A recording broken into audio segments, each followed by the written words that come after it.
The Indian Ocean stretches endlessly toward the horizon, its surface shimmering like molten silver in the first light of dawn. Beneath these tranquil waters lies a mystery that has captivated minds for over a century, a world that may have vanished before recorded history began. Picture the ocean floor, 3 miles down, where ancient ridges and plateaus rest in eternal darkness. Here, where no sunlight has touched for millions of years, the seafloor tells stories of continents that rose and fell long before humanity walked the earth. Yet some believe these depths conceal something more, the remnants of a lost civilization, a bridge between worlds that once connected distant shores. This is the realm of Lemuria, a continent of legend that supposedly stretched across the Indian Ocean like a vast garden, linking Madagascar to India, Australia to Africa. Unlike Atlantis, born from Plato's philosophical allegory, Lemuria emerged from the rigorous minds of Victorian scientists wrestling with puzzles that seemed to defy explanation. The morning light dances across the waves, each ripple catching fire for an instant before surrendering to shadow. Somewhere beneath this endless expanse, proponents claim lie the ruins of humanity's first great civilization, a world of spiritual giants who communed with cosmic forces, who built monuments to forgotten gods, who possessed knowledge that died with them when the waters rose. But Lemuria's story begins not with mystics or dreamers, but with a simple scientific observation about lemurs. These peculiar primates, with their luminous eyes and ghostly calls, would become the unlikely heralds of one of history's most enduring mysteries. Their scattered populations across distant continents posed a question that would echo through scientific halls and eventually drift into the realm of myth and wonder. As the sun climbs higher, casting long shadows across the ocean's surface, one cannot help but wonder what lies beneath. Are these waters merely the graveyard of geological time, or do they guard secrets of a world that once bridged the gap between science and magic, between the known and the unknowable? Meanwhile, in the gaslit laboratories and dusty museums of Victorian England, a different kind of mystery was unfolding. The year was 1864, and Philip Lutley Sclater, a distinguished English lawyer turned zoologist, found himself staring at a map that made no sense according to conventional wisdom. Scattered across his desk were reports from naturalists and collectors spanning 3 continents. From Madagascar came specimens of lemurs, unlike any found elsewhere. From India arrived similar creatures, separated by thousands of miles of ocean. Most puzzling of all, fossil evidence suggested these primates had once thrived across vast regions that were now underwater, or separated by insurmountable barriers. Sclater's methodical mind sought patterns where others saw chaos. He traced lines between Madagascar and southern India, noting the peculiar distribution of not just lemurs, but countless other species that seemed to belong to the same biological family, yet were isolated by vast oceanic distances. The conventional explanation that these animals had somehow crossed thousands of miles of open water struck him as implausible. In the quiet of his London study, surrounded by charts and specimen cases, Sclater penned a revolutionary hypothesis. What if these creatures hadn't crossed the ocean at all? What if, instead, they had once lived on a continuous landmass that no longer existed? With the precision of a legal argument and the boldness of scientific innovation, he proposed the existence of a lost continent. He called it Lemuria, after the ghostly primates whose distribution had sparked his investigation. This vanished land, he theorized, had once stretched across the Indian Ocean, providing a natural bridge for species migration before sinking beneath the waves in some ancient catastrophe. The scientific community received Sclater's proposal with the cautious interest it deserved. Here was a testable hypothesis, grounded in observable evidence that could explain puzzling biogeographical patterns. Distinguished colleagues like Alfred Russel Wallace and Ernst Haeckel lent their support, seeing in Lemuria a plausible solution to some of evolution's most perplexing geographical riddles. Yet even as Sclater's hypothesis gained scientific credibility, something curious began to happen. The cold logic of biogeography started to warm with the breath of human imagination, and a continent born from scientific necessity would soon become a realm of infinite possibility. As scientific minds grappled with Sclater's proposition, the Indian Ocean itself seemed to whisper secrets of its turbulent past. This youngest of the world's great oceans held geological mysteries that would fuel speculation for generations to come. Unlike the Atlantic or Pacific, the Indian Ocean bore the scars of violent upheaval written in its very structure. Mid-ocean ridges snaked across its floor like the backbone of some primordial beast, while volcanic seamounts rose from abyssal depths, their peaks crowned with coral atolls that marked the graves of vanished islands. Geologists of the era, armed with primitive-sounding equipment and Victorian determination, began mapping these underwater mountains. Each new discovery seemed to support the possibility of vanished lands. Here was the Mascarene Plateau, a shallow ridge connecting Mauritius to the Seychelles. There lay the Chagos Lacative Ridge, stretching like a submerged highway from the Maldives toward southern India. The Kerguelen Plateau emerged as perhaps the most tantalizing evidence. This massive underwater landmass, larger than Western Europe, lay submerged beneath the southern Indian Ocean. Its flat-topped seamounts suggested it had once risen above sea level, supporting the kind of terrestrial ecosystem that could explain the distribution of ancient flora and fauna. But the ocean's mysteries extended beyond mere topography. Deep beneath the waves, sediment cores revealed layers of ash from volcanic eruptions that must have been catastrophic in scale. These geological signatures painted a picture of the Indian Ocean as a realm of constant change, where islands rose and fell with the rhythm of geological time. Ancient coral reefs, now fossilized far below the surface, told stories of seas that had risen and fallen repeatedly. Each layer spoke of climate shifts so dramatic they could swallow entire ecosystems, preserving them in limestone tombs for future discoverers to puzzle over. The monsoon patterns that governed the region added another layer of complexity. These seasonal winds, which had guided traders and explorers for millennia, were themselves shaped by the distribution of land and sea. If continents had indeed vanished from the Indian Ocean, the very climate of the region would have been transformed, carrying the memory of lost lands in the patterns of wind and rain. As Victorian naturalists contemplated these geological riddles, the Indian Ocean began to seem less like an empty expanse and more like a museum of vanished worlds, each discovery hinting at the dramatic transformations that had shaped this corner of the planet. 400 miles off the coast of Africa lies an island that seems to belong to another world. Madagascar, the fourth largest island on Earth, harbors mysteries that would fuel Lemurian speculation for decades to come. When the first European explorers set foot on Madagascar's shores, they encountered a biological wonderland unlike anything they had seen. Here lived creatures that seemed to have stepped from the pages of a fairy tale.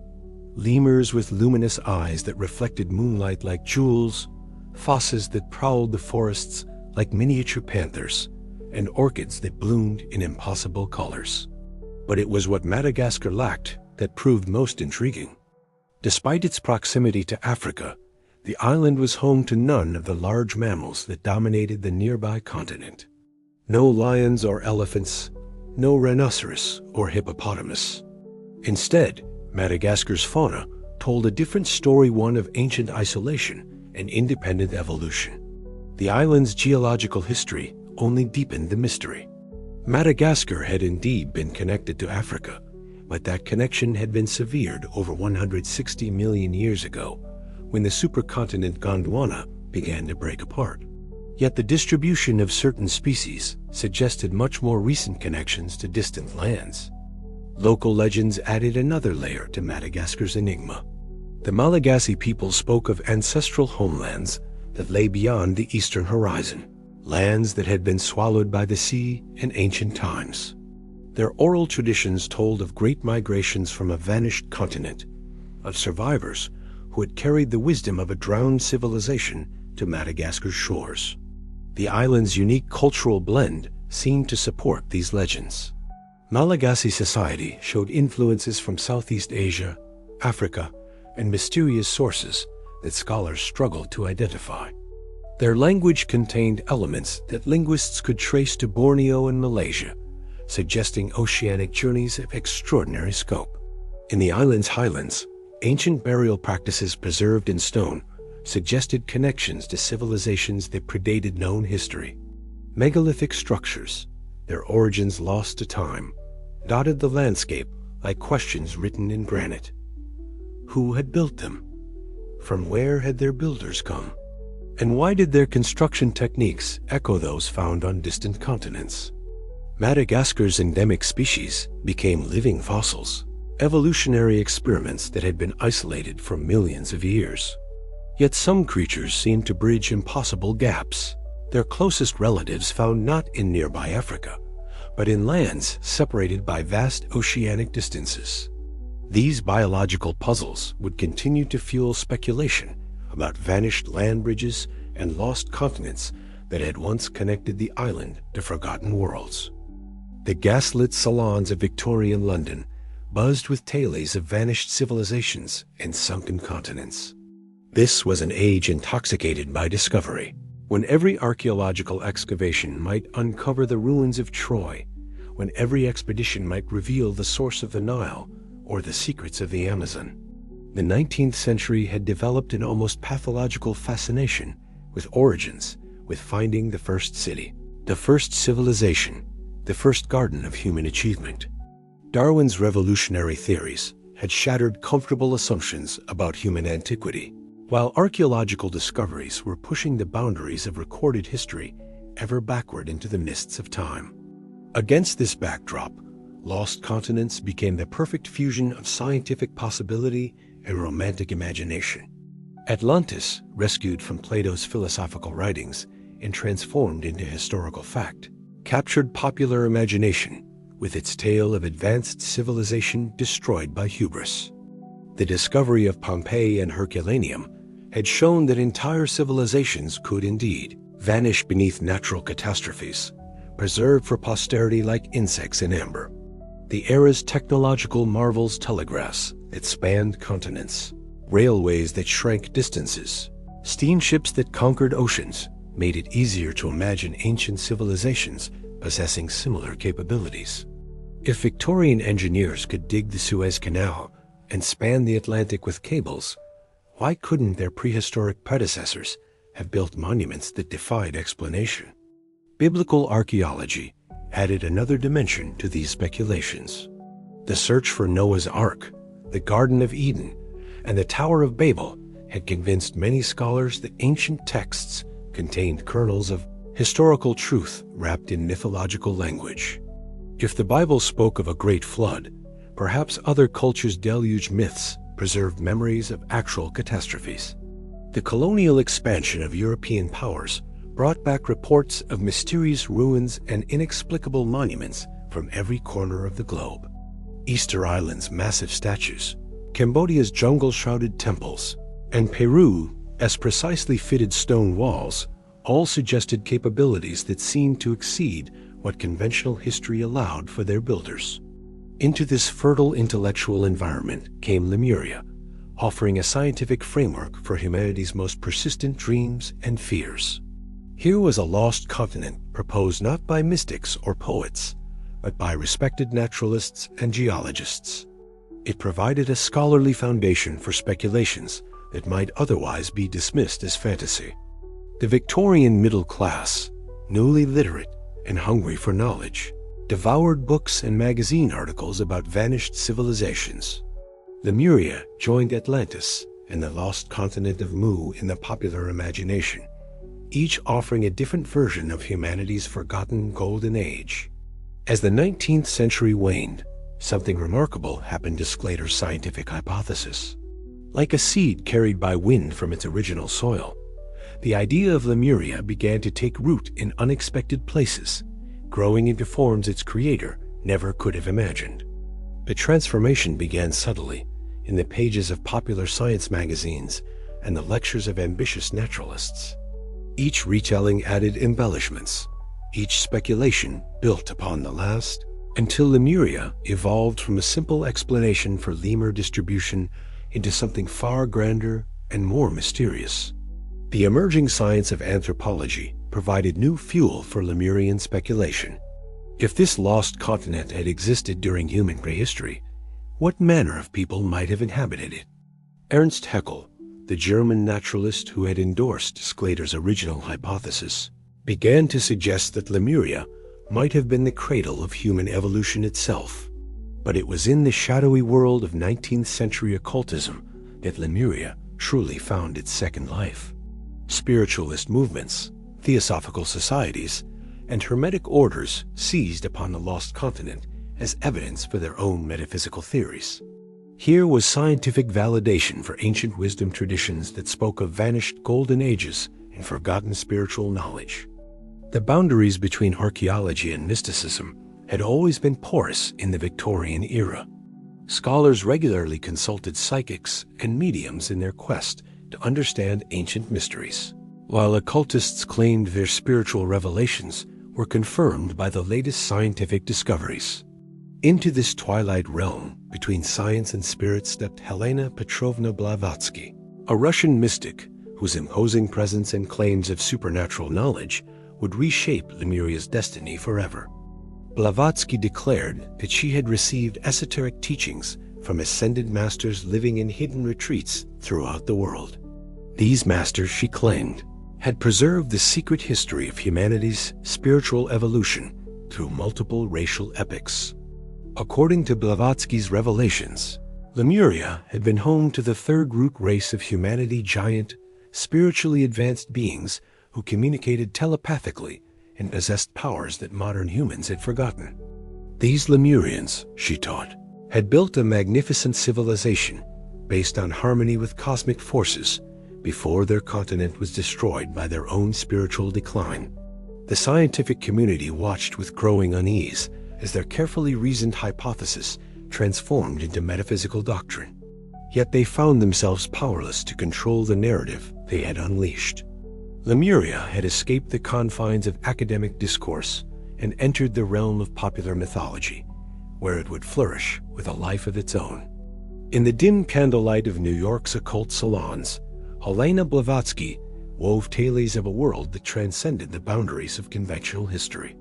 Her massive work, The Secret Doctrine, published in 1888, transformed Lemuria from a zoologist's hypothesis into a cornerstone of esoteric philosophy. According to Blavatsky's cosmic vision, Lemuria had been a continent of almost unimaginable scope, stretching from the Cape of Good Hope across the Indian Ocean to Australia, encompassing not just Madagascar and parts of Asia, but extending into the Pacific to include portions of what would become South America. This was no mere land bridge for migrating lemurs, but a world-spanning civilization that had flourished when humanity was still in its spiritual infancy. The Lemurians themselves, as described in Blavatsky's channeled revelations, bore little resemblance to modern humans. These beings of the third root race stood 18 feet tall, their bodies composed of subtle matter that was neither purely physical nor entirely spiritual. They possessed 4 arms, a single eye in the center of their foreheads, and the ability to reproduce through will alone, without the need for physical union. These giants, Blavatsky taught, had lived in perfect harmony with the cosmic forces that governed the universe. They built no cities of stone or metal, for they had no need of such crude constructions. Instead, their civilization was one of pure consciousness, their monuments erected in the subtle realms of thought and spirit. The Lemurians communicated not through speech, but through direct telepathic transmission, sharing knowledge and emotion in ways that modern humanity could barely comprehend. They were the architects of the first great spiritual sciences, masters of forces that contemporary physics had yet to discover. But paradise could not last forever. According to theosophical doctrine, the Lemurians' downfall came through their gradual descent into materiality. As they developed physical bodies and individual consciousness, they lost their connection to the divine source that had sustained their civilization. Wars broke out between different factions, and the misuse of spiritual powers ultimately led to cataclysmic destruction. The continent's end came not through geological upheaval alone, but through the cosmic consequences of spiritual transgression. Volcanic eruptions and seismic catastrophes were merely the physical manifestations of deeper metaphysical imbalances that the Lemurians had created through their fall from grace. Blavatsky claimed that remnants of Lemurian wisdom had survived in the secret teachings of mystery schools throughout the world. The builders of Egypt's pyramids, the authors of India's Vedas, and the wise men of ancient Tibet all carried fragments of knowledge that had originated in the sunken continent. Centuries earlier, long before European scholars had ever conceived of Lemuria, ancient cultures around the Indian Ocean were already telling stories of vanished homelands and worlds swallowed by the sea. These myths, passed down through generations of storytellers, would later be seen as possible memories of the lost continent. In the sacred texts of Hinduism, the Puranas speak of great floods that periodically cleansed the world, destroying entire civilizations before new ones emerged from the waters. The story of Manu, the first man who survives a universal deluge by building a great ship, bears striking similarities to flood narratives found throughout the world, yet carries unique details that seem to locate these events in the Indian Ocean region. The Matsya Purana tells of a time when the ocean rose to swallow vast lands south of India, forcing the survivors to seek refuge in the northern mountains. These refugees, according to the text, carried with them the seeds of civilization that would later flourish in the Indus Valley and beyond. Tamil literature preserves even more specific memories of vanished lands. The Silappatikaram, one of the great epics of Tamil poetry, speaks of the sea rising to claim the lands of the far south, forcing the survivors to migrate northward to establish new kingdoms. These texts describe a lost realm called Kumari Kandam, a continent that once extended far beyond the present coastline of Tamil Nadu. Polynesian creation myths tell of Hawaii, the ancestral homeland from which all island peoples originated. While often interpreted as a spiritual rather than geographical concept, some versions describe Hawaii as a vast continent that was broken apart by the gods, its fragments scattered across the Pacific as islands. The oral traditions of Madagascar speak of a golden age when their ancestors lived on a great continent to the east, a land of plenty where humans communed directly with the divine. When this continent was destroyed by fire and flood, the survivors sailed westward to establish new homes on what remained of the ancient world. Australian Aboriginal Dreamtime stories preserve perhaps the most intriguing parallels to Lemurian mythology. These narratives describe a time when the sea levels were much lower, when vast lands now underwater were home to the first people. The rainbow serpent, a central figure in Aboriginal cosmology, is said to have carved the channels that now separate the continents, its movements creating the current geography of the Indian Ocean region. Even cultures with no apparent connection to the Indian Ocean preserve flood myths that seem to echo Lemurian themes. The Inca spoke of a race of giants who lived before the present world, beings who were destroyed when the earth was covered by water. Norse mythology describes Ragnarok, the twilight of the gods, as a time when the old world sinks beneath the waves before a new one emerges. In the ancient libraries of Tamil Nadu, palm leaf manuscripts tell of a civilization that once stretched far beyond the present shores of southern India. These texts speak of Kumari Kandam, a vast continent that extended southward into what is now the Indian Ocean, connecting the subcontinent to lands that have since vanished beneath the waves. The story of Kumari Kandam is woven deeply into Tamil cultural identity, preserved not only in ancient literature, but in the collective memory of a people who see themselves as the inheritors of a drowned world. According to these traditions, the lost continent was home to the first Tamil civilization, a golden age when poetry and learning flourished under the patronage of enlightened kings. Tamil scholars describe 3 successive Tamil academies, or sangams, that supposedly existed over thousands of years. The first two of these academies were located on Kumari Kandam, where they produced literary masterpieces that were lost when the continent was swallowed by the sea. Only the third Sangam, located in Madurai on the Indian mainland, survived to pass its traditions down to later generations. The geography of Kumari Kandam, as described in Tamil literature, bears striking similarities to the Lemuria proposed by Victorian scientists. This lost continent supposedly extended from the southern tip of India to Madagascar and beyond, encompassing many of the same regions that would later be included in various Lemurian theories. According to Tamil tradition, Kumari Kandam was not destroyed all at once, but succumbed to the sea in a series of catastrophes spread across millennia. The first deluge claimed the northernmost regions of the continent, forcing the inhabitants to migrate further south. The second flood was more devastating, swallowing entire kingdoms and forcing the survivors to seek refuge on higher ground. The final catastrophe left only the northern remnant that would become Tamil Nadu, preserving just a fragment of the ancient civilization. The survivors who reached the Indian mainland brought with them the cultural and spiritual traditions that would form the foundation of Tamil civilization. Modern Tamil scholars have noted intriguing parallels between their traditional accounts and contemporary archaeological discoveries. The submerged city of Dwarka, off the Gujarat coast, has shown that significant settlements can indeed lie beneath the sea, while recent oceanographic surveys have revealed submerged river valleys and coastal plains that were dry land during periods of lower sea level. The story of Kumari Kandam resonates powerfully with Tamil cultural identity because it explains not only the origins of their civilization, but also their distinctive character as a people.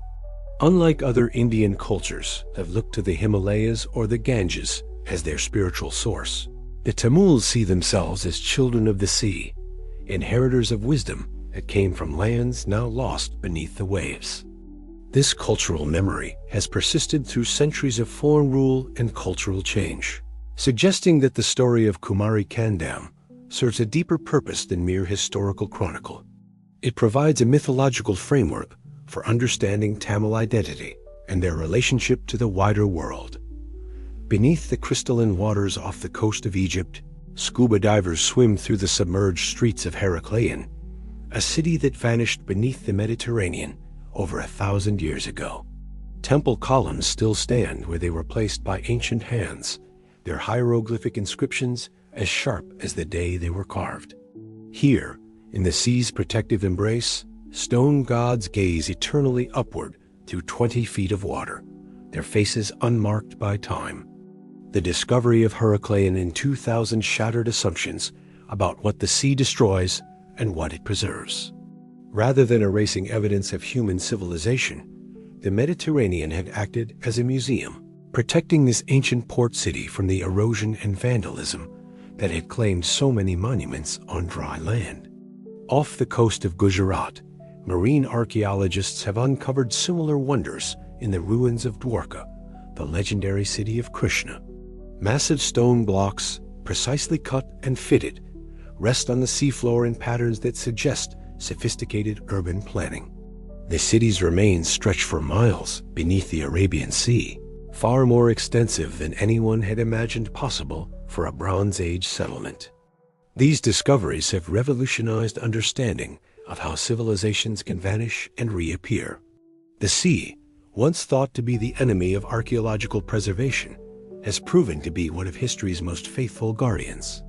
In the oxygen-poor depths, organic materials that would decay within decades on land can survive for millennia. Wooden ship hulls retain their shape, leather artifacts preserve their flexibility, and even delicate textiles can emerge from the depths nearly intact.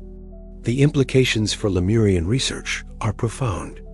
If cities like Heracleion and Dwarka could be swallowed by relatively modest changes in sea level, what might lie beneath the deeper waters of the Indian Ocean? The abyssal plains that cover much of the ocean floor were once mountain ranges and river valleys when sea levels were hundreds of feet lower during ice ages.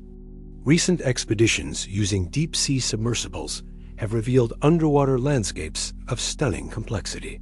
Submerged river channels carve paths across continental shelves, their banks lined with the remains of forests that flourished when these areas were dry land. Limestone caves, once filled with air and possibly inhabited by early humans, now harbor unique ecosystems in the eternal darkness of the deep. The story of preservation beneath the waves extends beyond human artifacts to the very foundations of life itself. In the hydrothermal vents of the deep ocean, scientists have discovered ecosystems that may represent earliest forms of life, preserved in conditions similar to those that existed billions of years ago. As dawn breaks over the waters between New Zealand and New Caledonia, few would guess that they are gazing upon the peaks of a continent nearly as large as Australia.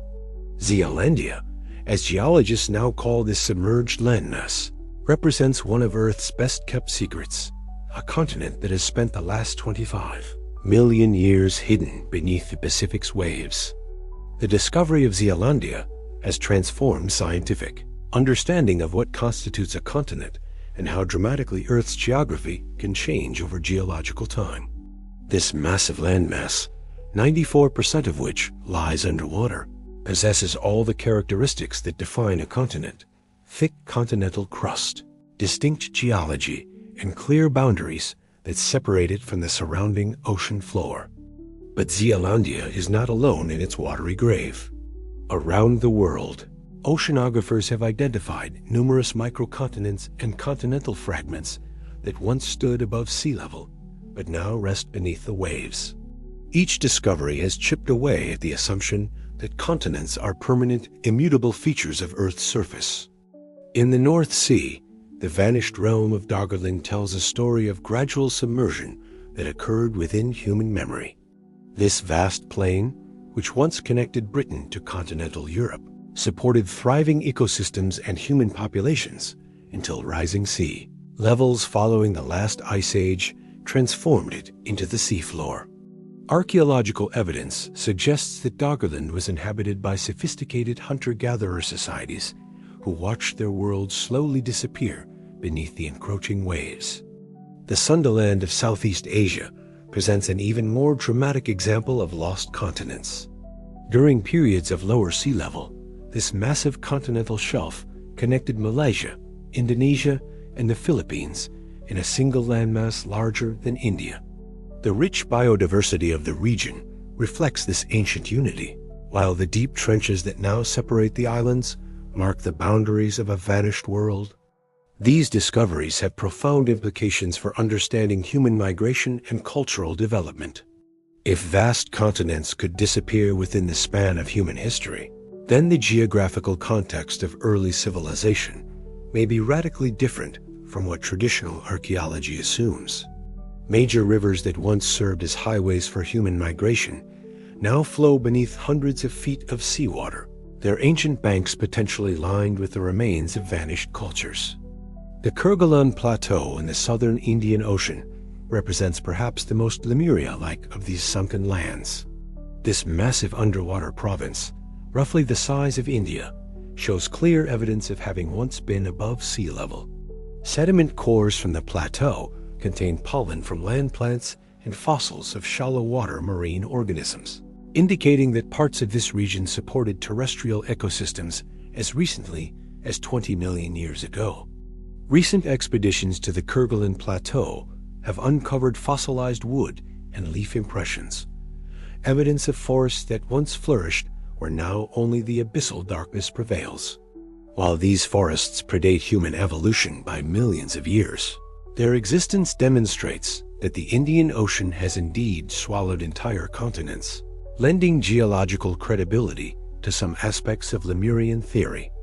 As the 20th century dawned, a revolution in earth sciences was quietly brewing in the minds of visionary geologists. Alfred Wegener, a German meteorologist, gazed at world maps and saw something that had puzzled observers for centuries. The continents seemed to fit together like pieces of a vast jigsaw puzzle.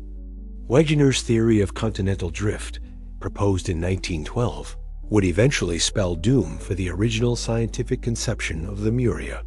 His evidence was compelling, matching fossils on opposite sides of oceans, similar rock formations on distant continents, and geological structures that seemed to continue from one landmass to another across thousands of miles of water.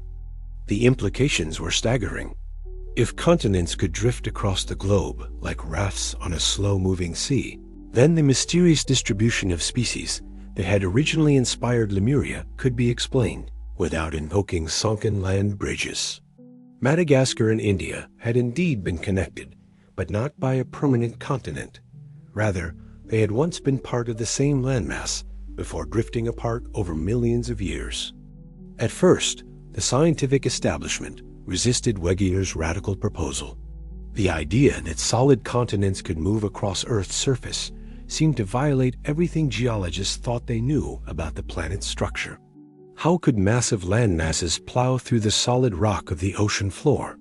What force could be powerful enough to drive such movements? The answers would not come until the 1960s, when advances in oceanography revealed the true mechanism behind continental drift. The discovery of mid-ocean ridges, where new seafloor was constantly being created, and deep ocean trenches, where old seafloor was being destroyed, unveiled the process of plate tectonics that drives the movement of continents. Suddenly, Earth revealed itself as a dynamic, ever-changing world where continents danced across the globe in a slow-motion ballet spanning hundreds of millions of years. The Indian Ocean, rather than being the graveyard of a lost continent, became the scene of one of geology's greatest dramas, the collision of India with Asia that had created the Himalayas and reshaped the geography of the entire region.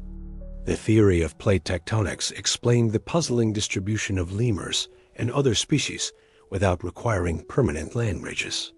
Madagascar had broken away from the supercontinent Gondwana and carried its cargo of unique species into isolation, where they evolved independently for millions of years. India, meanwhile, had drifted northward from its southern origins, eventually crashing into Asia in a collision that continues today.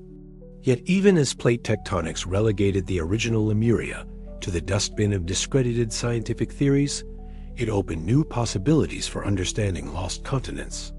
The discovery that vast land masses could indeed vanish, not by sinking, but by being torn apart and scattered across the globe, suggested that Earth's history might be far more dramatic than anyone had previously imagined. Continental fragments, torn from their parent landmasses during the breakup of ancient supercontinents, could indeed lie hidden beneath the ocean waves. While these fragments might not constitute the kind of inhabited continent that Lemuria's proponents envisioned, they represented genuine lost lands that had once stood above sea level. In 2013, scientists analyzing beach sands from the tropical paradise of Mauritius made a discovery that would resurrect Lemurian dreams in an entirely new form. Hidden among the volcanic grains were ancient zircon crystals, over 3 billion years old, far older than any rock that should exist on this young volcanic island. The mystery deepened as researchers traced these ancient crystals to their source. The zircons could only have come from continental crust, the thick geological foundation that underlies major landmasses, but is absent from oceanic islands. Yet Mauritius sits atop what should be relatively young oceanic crust, formed as the island chain drifted over a volcanic hotspot. The solution to this puzzle lay buried beneath the island itself. Using sophisticated gravitational and magnetic surveys, scientists discovered that Mauritius and its neighboring islands rest atop a fragment of ancient continental crust, a microcontinent they named Mauritia.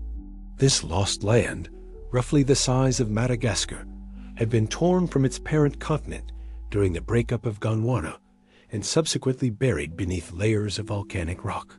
Mauritia represents exactly the kind of geological feature that could have inspired the original Lemuria hypothesis. Here was genuine continental crust, complete with ancient rocks and complex geological structures, hidden beneath the waters of the Indian Ocean, while Mauritia had been submerged for millions of years long before the evolution of lemurs. Let alone humans, its discovery demonstrated that lost continents were not merely the fantasies of Victorian naturalists. Further exploration of the Indian Ocean has revealed that Mauritia is not alone. The Mascarene Plateau, the underwater ridge system that connects the various island chains of the western Indian Ocean, appears to be riddled with continental fragments. These pieces of ancient crust, torn from their original homes during the violent breakup of Gondwana, now lie scattered across the ocean floor like the remnants of a shattered continent. The implications extend far beyond the Indian Ocean. Using advanced seismic imaging techniques, geologists have begun to map a hidden world of continental fragments beneath the oceans.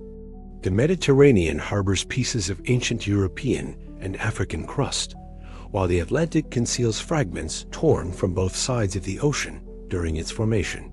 Each discovery adds new chapters to Earth's biography, revealing a planet where continents are routinely torn apart, scattered, and reassembled in endless cycles of destruction and creation. The solid ground beneath our feet, once thought to be permanent and unchanging, emerges as part of a dynamic system where entire landmasses can vanish from sight, only to be rediscovered millions of years later by patient scientists armed with sophisticated instruments. The story of Mauritia and its neighboring continental fragments suggests that the Indian Ocean may indeed harbor more lost lands than anyone previously imagined. While these submerged continents lack the romantic appeal of Blavatsky's spiritual civilization, they represent something perhaps more wonderful evidence of our planet's incredible capacity for transformation and renewal. As twilight deepens over the Indian Ocean, ancient stars emerge in their eternal patterns, the same constellations that guided navigators and mystics throughout human history. But according to some researchers, these star patterns hold secrets that connect Earth's lost continents to cosmic cycles of destruction and renewal.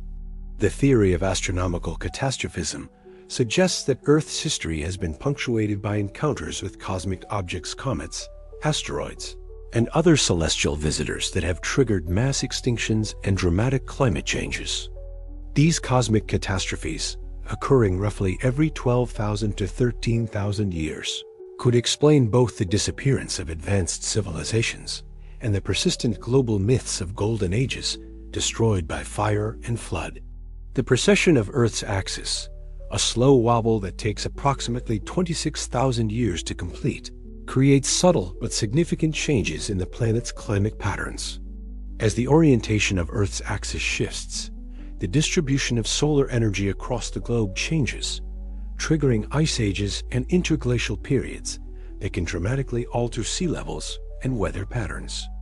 Some researchers have suggested that ancient civilizations were far more astronomically sophisticated than conventional archaeology acknowledges.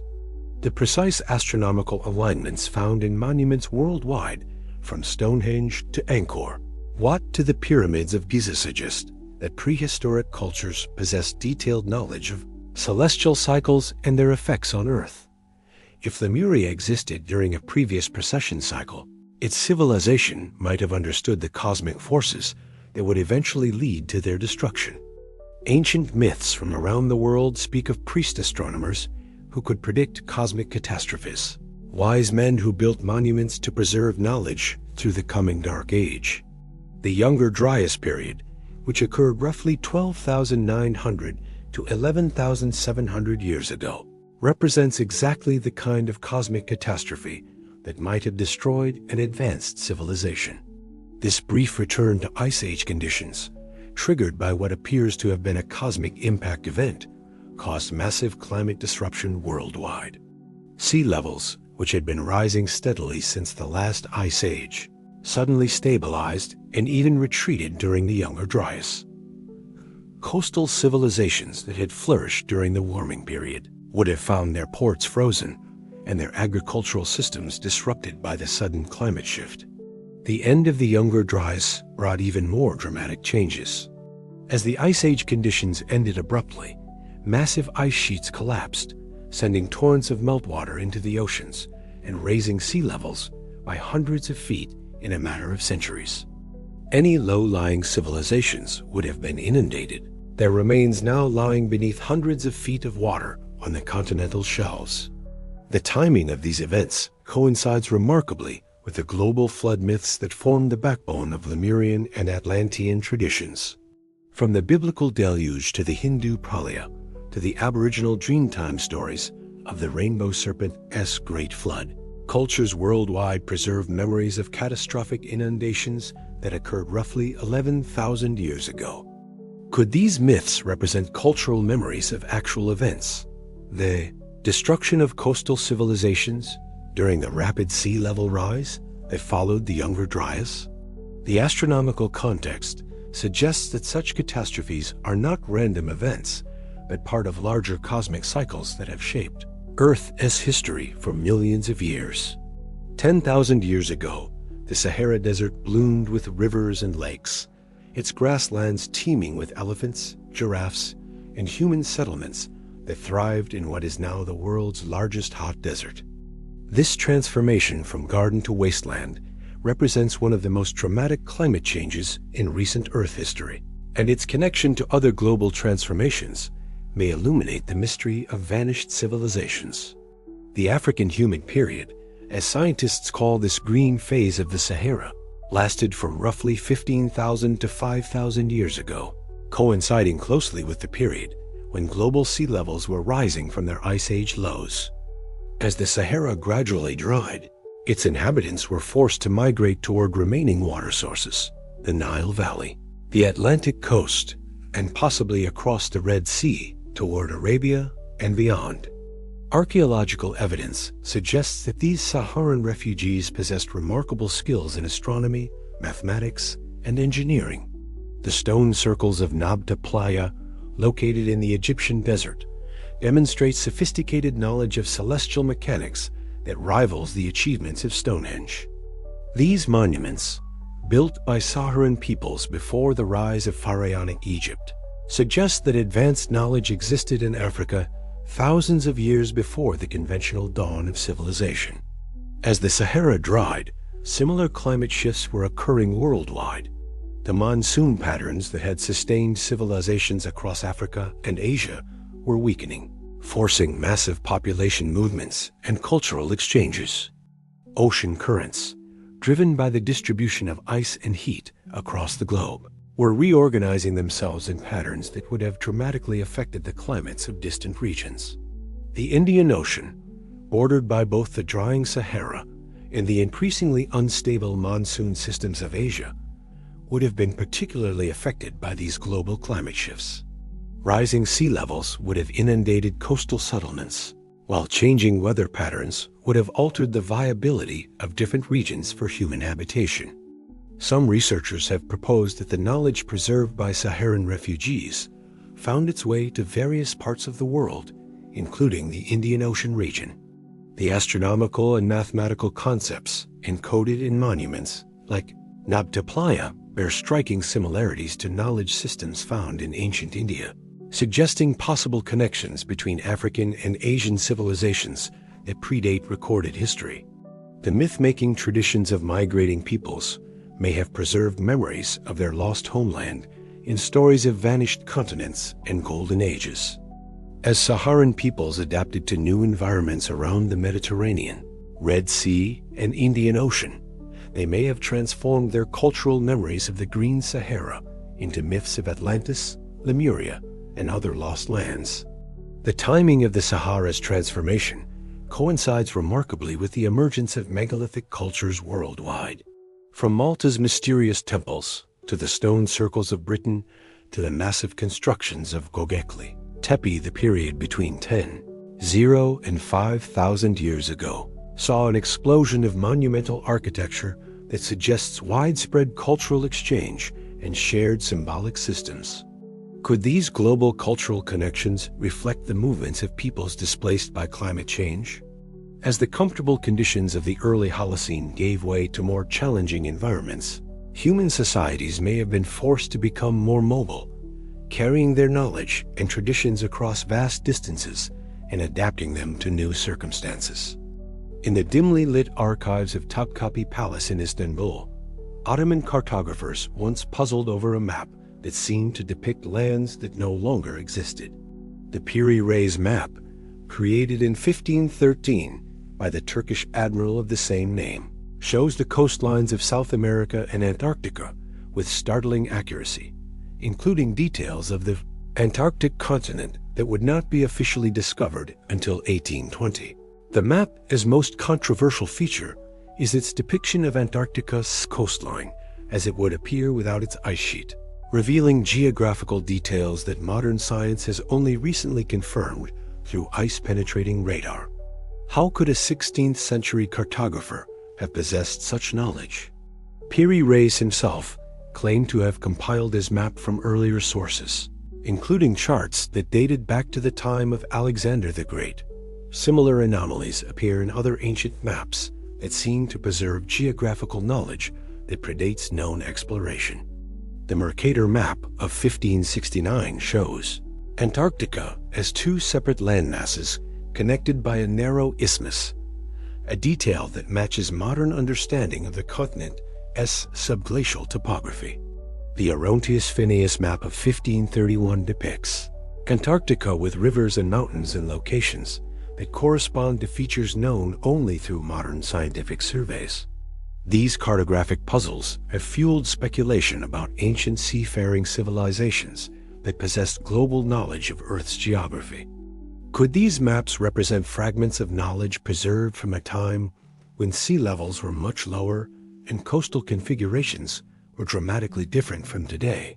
The implications extend beyond Antarctica to other regions that figure prominently in lost continent theories. Ancient maps of the Indian Ocean often include islands and landmasses that do not appear on modern charts. While some of these features can be dismissed as cartographic errors or wishful thinking, others correspond to known underwater features that would have been above sea level during periods of lower ocean levels. The Ptolemaic maps of the ancient world show the Indian Ocean as a closed sea, surrounded by land connections between Africa, Asia, and a great southern continent. While this geography proved incorrect for Ptolemy's time, it might accurately reflect the Indian Ocean as configuration during Ice Age periods when sea levels were hundreds of feet lower. Maritime traditions from around the Indian Ocean preserve references to navigation techniques and geographical knowledge that seem to antedate recorded exploration. Ancient Tamil texts describe sailing directions to lands that no longer exist, while Polynesian navigation traditions include references to islands and continental shores that cannot be located on modern maps. The Portolan charts of medieval Europe demonstrate that detailed geographical knowledge often survived in practical navigation manuals long after the academic understanding of geography had been corrupted by theoretical speculation. These working charts, used by actual navigators, sometimes preserved more accurate information than the scholarly maps produced in universities and monasteries.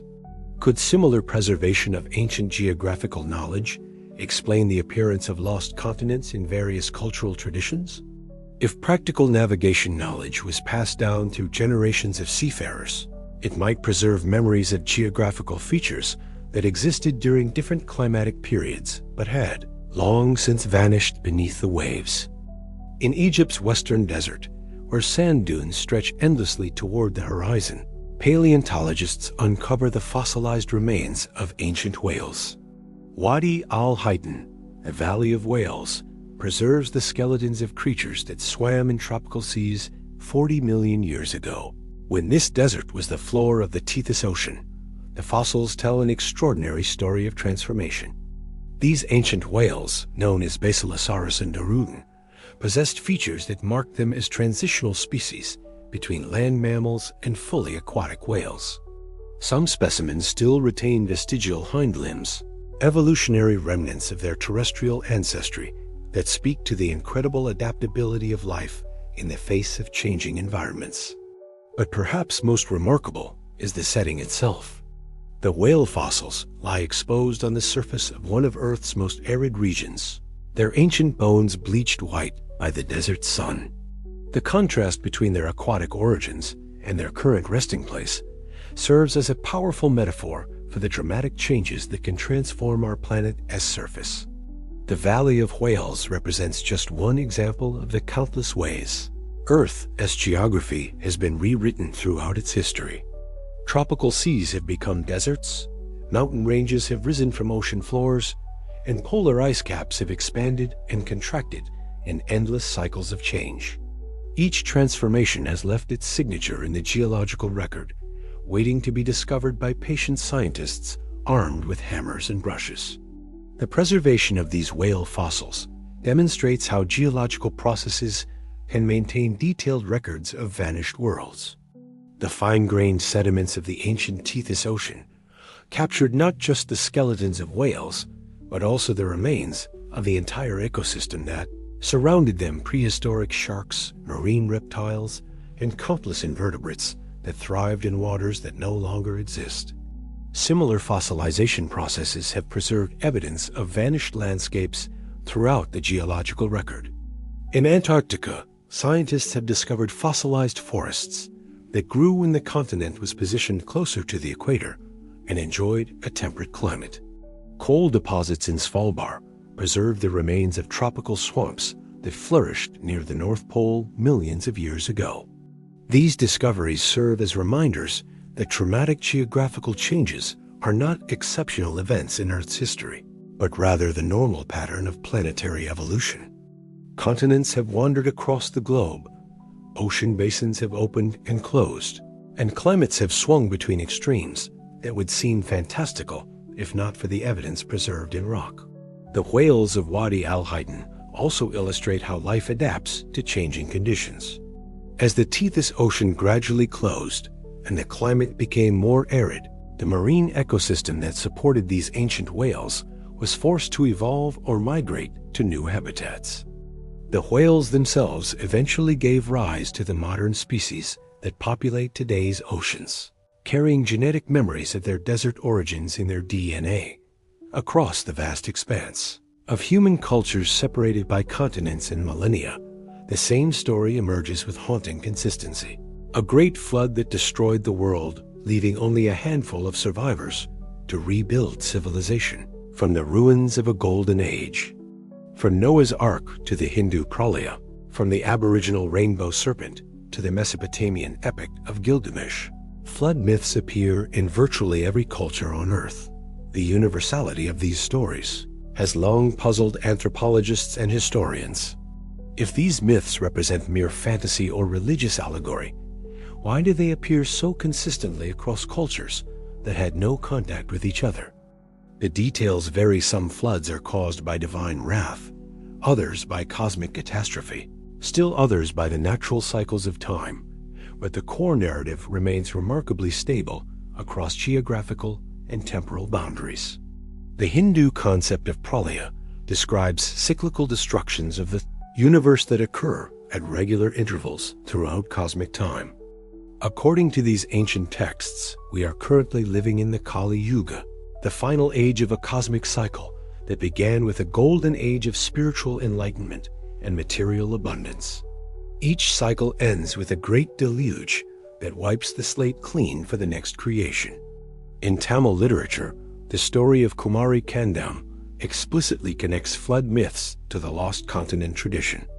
The Tamil Sangam texts describe multiple deluges that progressively destroyed their ancestral homeland, forcing the survivors to migrate northward to establish new civilizations on higher ground. The Book of Enoch, an ancient Jewish text that was excluded from the biblical canon, provides one of the most detailed flood narratives in world literature. According to Enoch, the flood was triggered by the corruption of a race of giants known as the Nephilim, who had taught forbidden knowledge to humanity and threatened the cosmic order through their transgressions. These giants, described as offspring of angels and human women, possessed advanced technological knowledge that they shared with ordinary humans. Their teachings included metallurgy, astronomy, mathematics, and magical arts that were considered too dangerous for human use. When their influence became too corrupting, divine intervention triggered a global catastrophe that destroyed both the giants and most of humanity. The parallels between the Nephilim of Jewish tradition and the Lemurians of theosophical doctrine are striking. Both are described as spiritually advanced giants who possess knowledge beyond that of ordinary humans. Both civilizations were destroyed by cosmic catastrophe after their spiritual corruption led to the misuse of their advanced capabilities. Pacific cultures preserve flood myths that speak specifically of the destruction of vast continental lands. The Polynesian story of the sinking of Hawaii describes how the ancestral homeland was broken apart by divine forces, its fragments scattered across the Pacific as islands. Hawaiian traditions tell of Mu, a great continent that was swallowed by the ocean when its people forgot their spiritual duties. Even more intriguing are the flood myths that include specific geographical details. The Epic of Atrahasis, an ancient Mesopotamian text that predates the biblical flood story, describes how the deluge destroyed not just human civilization, but also dramatically altered the world's geography. Rivers changed their courses, mountains rose from the sea, and entire regions disappeared beneath the waves. Modern geology has revealed that traumatic flood events have indeed occurred throughout Earth's history, providing potential physical foundations for these persistent myths. The breaching of the Bosphorus roughly 7,500 years ago created the Black Sea and may have inspired flood traditions throughout the region. As evening mist rises from the Indian Ocean, obscuring the boundary between sea and sky, one begins to understand that Lemuria may never have been about geology at all. Perhaps this lost continent exists not in the physical realm of rocks and fossils, but in the deeper territories of human consciousness, in our collective need for origins, for meaning, for connection to something greater than our individual lives. The search for lost continents reveals as much about the searchers as it does about the supposed lands they seek. Each generation has remade Lemuria in its own image, projecting contemporary anxieties and aspirations onto this blank canvas of vanished possibility. The Victorian naturalists saw in Lemuria a solution to scientific puzzles, a rational explanation for evolutionary mysteries that challenged their understanding of the natural world. The Theosophists transformed the same concept into a spiritual homeland, a place where humanity's divine potential had once been fully realized before the fall into materialism and separation. Their Lemuria reflected the 19th century's hunger for spiritual authenticity in an age increasingly dominated by scientific materialism and industrial progress. Modern researchers have continued this tradition of projection, finding in Lemuria whatever their particular disciplines need it to be. Geologists see in it a case study in continental drift and plate tectonics. Anthropologists use it to explore questions of human migration and cultural diffusion. Psychologists find in Lemurian myths expressions of archetypal patterns that seem hardwired into human consciousness. But perhaps the most profound truth about Lemuria lies not in any of these specific interpretations, but in the very persistence of the concept itself. For over 150 years, through dramatic changes in scientific understanding and cultural values, the idea of a lost continent in the Indian Ocean has continued to capture human imagination.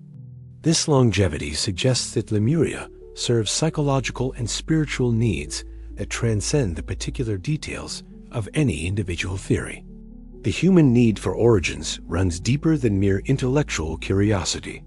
We are a species that defines itself through stories, narratives that connect us to our past, explain our present circumstances, and offer hope for our future development.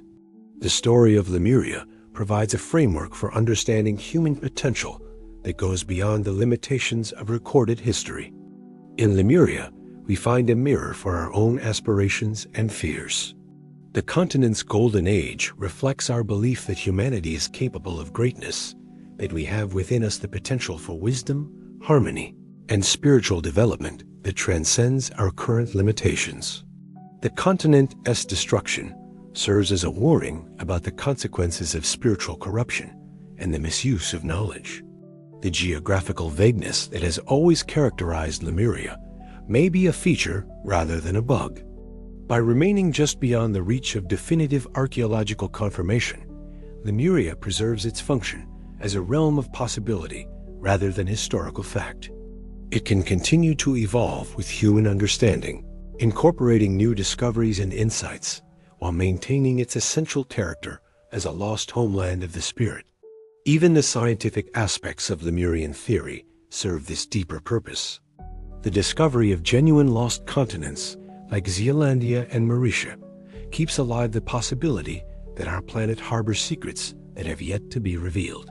Each new oceanographic expedition, each advance in underwater archaeology, maintains the tantalizing possibility that somewhere in the depths lie the remains of civilizations that challenge our assumptions about human history. In the shadow of mainstream academia, a different kind of scholarship has emerged around the Lemurian mystery. Alternative historians, armed with unconventional methodologies and freed from the constraints of peer review, have woven elaborate theories that connect the lost continent to everything from crystal technology to extraterrestrial contact. These researchers approach the Lemurian puzzle from angles that conventional academics typically avoid. They see significance in the precise alignment of ancient monuments, find meaning in the mythological parallels between distant cultures, and propose technological capabilities for prehistoric civilizations that mainstream archaeology considers impossible. According to some alternative theories, the Lemurians possessed a technology based on crystal resonance and harmonic principles that allowed them to manipulate matter at the atomic level. These crystal technologies, supposedly more advanced than anything modern science has achieved, enabled the Lemurians to build massive stone monuments without the crude mechanical methods that conventional archaeology assumes were necessary. The precise fitting of megalithic stones found in locations worldwide, from the walls of Sacsayhuaman in Peru to the temples of Malta to the underwater structures off Yonaguni in Japan, is cited as evidence for this advanced crystal technology. The mathematical precision and astronomical alignments of these structures suggest, according to alternative historians, a level of knowledge that could only have originated in a highly advanced civilization. Other researchers focus on the genetic and morphological evidence for ancient giant races. Skeletal remains of unusually large individuals, found in archaeological contexts around the world, are interpreted as evidence for the Lemurian giants described in theosophical literature. While mainstream anthropology explains these finds as examples of genetic disorders or measurement errors, alternative historians see them as remnants of a lost race of spiritually and physically advanced beings. The connection between Lemuria and extraterrestrial contact represents another strand of alternative historical research. According to these theories, the Lemurians were either extraterrestrial colonists themselves or the recipients of advanced knowledge from off-world visitors. This extraterrestrial connection would explain both their supposed technological capabilities and their eventual disappearance from Earth. Ancient astronaut theorists point to the ubiquity of sky god mythologies in ancient cultures as evidence for extraterrestrial contact in prehistoric times. The Hindu Vimanas, the Sumerian Anunnaki, and the biblical Nephilim are all interpreted as cultural memories of contact with advanced beings from other worlds. The Lemurians, in this framework, represent either these extraterrestrial visitors themselves or their hybrid offspring. The alternative historical approach to Lemuria also emphasizes the importance of consciousness and psychic abilities in understanding the lost continent. Rather than focusing primarily on physical artifacts and geological evidence, these researchers explore the possibility that information about Lemuria can be accessed through expanded states of consciousness, channeling, and other parapsychological methods. Edgar Cayce, the famous sleeping prophet of the early 20th century, provided detailed descriptions of Lemurian civilization during his psychic readings. According to Cayce's visions, Lemuria was populated by androgynous beings who possessed natural psychic abilities and lived in harmony with the earth as spiritual forces. Their downfall came through the gradual development of individual ego consciousness and the loss of their connection to universal mind. Modern channeled sources continue this tradition, providing ever more elaborate descriptions of Lemurian society, technology, and spiritual practices. These sources describe the Lemurians as masters of genetic engineering who created the various human races, through conscious manipulation of DNA, as architects of a global civilization that encompassed multiple dimensions of reality, and as guardians of planetary wisdom who encoded their knowledge in crystals and sacred sites around the world. In the clean, sterile environment of modern research vessels, scientists lower sophisticated instruments into the Indian Ocean's depths, their work unconsciously echoing the dreams of Victorian naturalists who first imagined continents beneath these waves. Today's oceanographers, armed with multi-beam sonar, deep-sea submersibles, and satellite imagery, are mapping a hidden world that proves stranger than any fiction. The Indian Ocean continues to yield surprises that blur the boundaries between established science and speculative possibility. Recent expeditions have discovered hydrothermal vents populated by creatures that seem alien in their biochemistry, thriving on chemical processes that were unknown when life supposedly began on Earth. These deep-sea ecosystems, isolated from sunlight and surface conditions, represent alternative evolutionary pathways that challenge assumptions about the limits of life. Underwater archaeology has emerged as a discipline that regularly produces discoveries that would have seemed fantastical to earlier generations. The submerged ruins of Dwarka, the lost city of Heracleion, and the mysterious structures off Yanaguni Island demonstrate that significant human settlements can indeed be preserved beneath the waves. Each discovery expands the realm of the possible and keeps alive the hope that more dramatic finds a wait. Climate science has revealed the dramatic instability of Earth's climate systems over relatively short time scales. The Younger Dryas event, the 8.2 kiloyear event, and other rapid climate transitions show that conditions suitable for advanced civilization can disappear within centuries or even decades. These discoveries provide plausible mechanisms for the rapid destruction of coastal civilizations that might have existed during periods of different sea level. Advances in genetics have added new dimensions to questions about human migration and cultural diffusion. The discovery of Denisovan DNA in modern human populations suggests that our species interbred with other human lineages that have since vanished, leaving only genetic traces of their existence. If other human species could disappear so completely from the physical record while leaving genetic signatures, what other aspects of human prehistory might have been lost? The emerging field of underwater paleontology has begun to explore the vast continental shelves that were exposed during Ice Age periods. These submerged landscapes, now lying beneath hundreds of feet of water, represent enormous territories that were available for human habitation during the very periods when civilization is thought to have emerged. The archaeological potential of these drowned lands remains largely unexplored. Satellite technology has revealed underwater features that were previously unknown, including vast river systems that carved channels across now submerged continental shelves. These paleorivers, visible from space through subtle variations in watercolor and depth, represent the skeletal remains of drainage systems that once supported terrestrial ecosystems potentially suitable for human habitation. The discovery of impact craters and tsunami deposits has provided evidence for catastrophic events that could have rapidly destroyed coastal civilizations.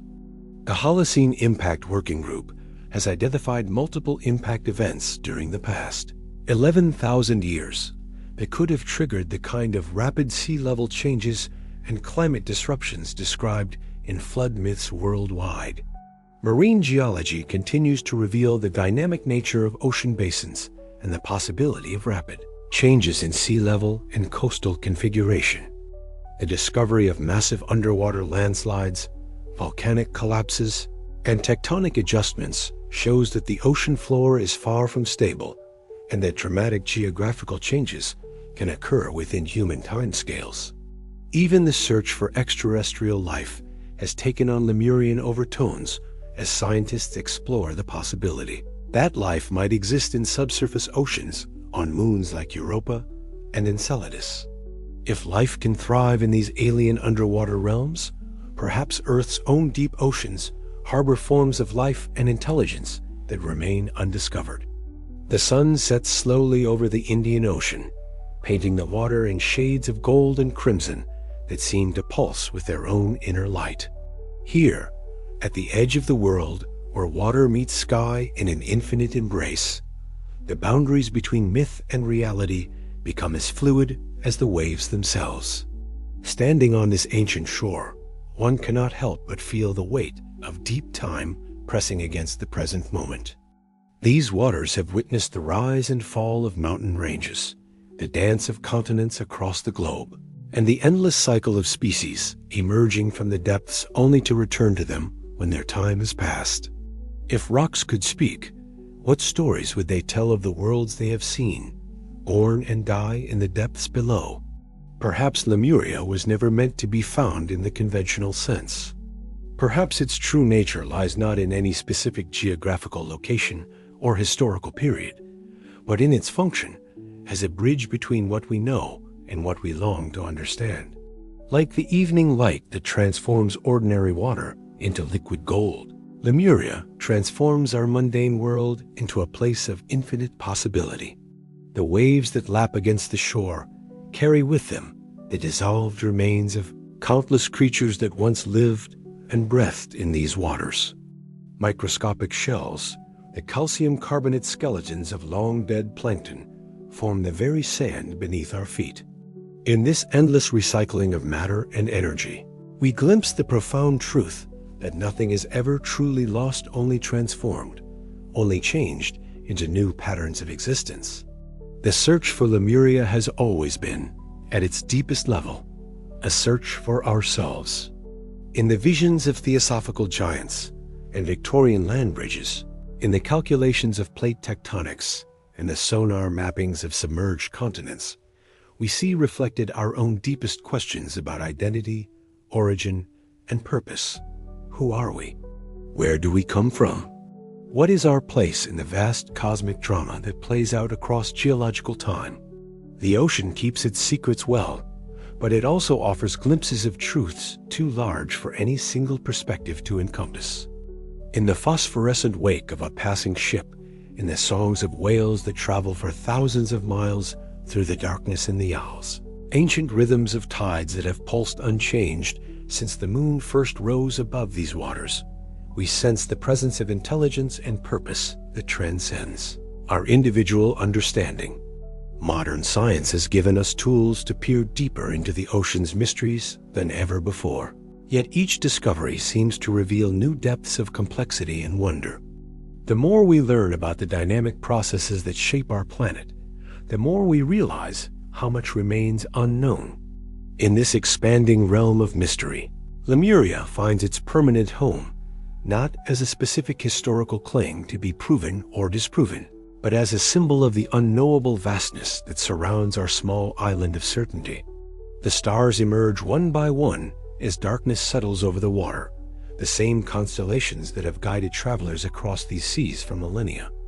In their ancient light, we recognize our kinship with all who have stood on shores like this, wondering about the worlds that lie beyond the horizon.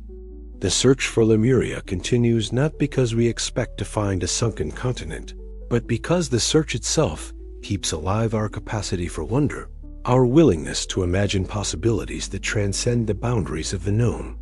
As the last light fades and the ocean becomes a mirror of the star-filled sky, the boundary between above and below dissolves entirely.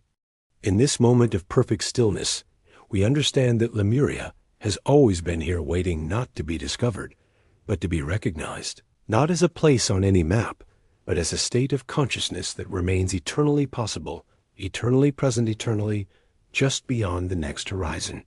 If you found yourself drawn into this ancient mystery, if these waters have whispered their secrets to your imagination, perhaps you'll join others who continue to explore the infinite possibilities that lie beneath the surface of our everyday world. The search for Lemuria never ends, it only deepens, like the ocean itself. revealing new wonders to each generation brave enough to dive into its depths.